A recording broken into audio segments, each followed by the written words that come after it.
Il y a un traître dans mon équipe. Jean-Luc Reichmann revient sans détour sur l'élimination d'Emilien des 12 coups de midi, alors que l'élimination d'Emilien des 12 coups de midi avait été dévoilée plusieurs semaines auparavant sur les réseaux sociaux. Jean-Luc Reichmann est revenu sur cette fuite. C'est l'un des événements télévisuels de l'été. Le 6 juillet dernier, Emilien a été éliminé des 12 coups de midi, dont il était le maître depuis le 25 septembre 2023. Après 647 jours de règne, l'étudiant en histoire quitte l'émission avec plus de 2,5 millions d'euros de gains. J'ai énormément apprécié cette expérience qui était une expérience vraiment extraordinaire où je savais que c'était une expérience qui aurait une fin et j'ai essayé d'en profiter au maximum tant que j'avais l'occasion de pouvoir en profiter et maintenant, simplement ce sont d'autres portes qui s'ouvrent et puis, c'est la fin d'une belle aventure et en même temps l'aventure s'écrit.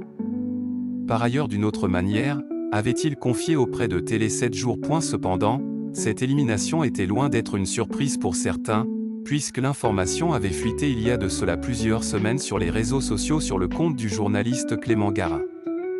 Invité à s'exprimer sur le sujet lors de sa venue dans le club de l'été ce vendredi 11 juillet sur Europe 1, Jean-Luc Reichmann a d'abord relativisé, puisque l'élimination d'Emilien a réalisé des records d'audience, je ne remercierai jamais assez la personne qui a annoncé cette chute.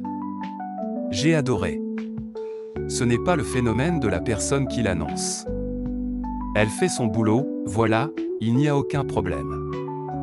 Toutefois, Jean-Luc Reichmann avoue avoir du mal à accepter un point important dans cette histoire, le problème c'est la personne qui a donné l'info et qui fait partie de notre équipe. Ça c'est déjà beaucoup plus périlleux pour moi. Parce que c'est cette personne qui est autour de moi. Il y a toujours des gens, que ce soit en technique, en régie, à la réalisation, etc., qui donnent l'info. Il y a un contrat de confiance qui n'est pas respecté. La personne qui donne l'info, sincèrement, je ne lui en veux pas. Parce qu'on va chercher le buzz, on va chercher le clic. Cette personne, ça ne me dérange pas. Mais une fois de plus, je la remercie sincèrement. Parce que ça a permis de créer une émulation. L'animateur emblématique de TF1 n'a pas hésité à employer des mots forts, vous voyez, il y a les traîtres sur M6. Il y a un traître dans mon équipe. C'est cette personne qui fait partie de notre quotidien.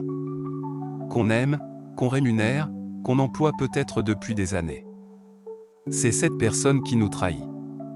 Celle qui va divulguer l'info. Interrogé ensuite sur l'éventualité que TF1 fasse fuiter volontairement l'élimination d'Emilien, Jean-Luc Reichmann a balayé d'un revers cette théorie. À TF1, ce qu'il y a de bien, c'est qu'il y a une loyauté insupportable. C'est comme si vous balanciez toutes les peluches dans Masked Singer. C'est totalement ridicule. On n'a pas du tout intérêt à faire ça. On est hyper droit à TF1. Je n'ai jamais vu une boîte comme ça, qui avait déjà l'élégance, le respect et la reconnaissance du public. Et le respect du public.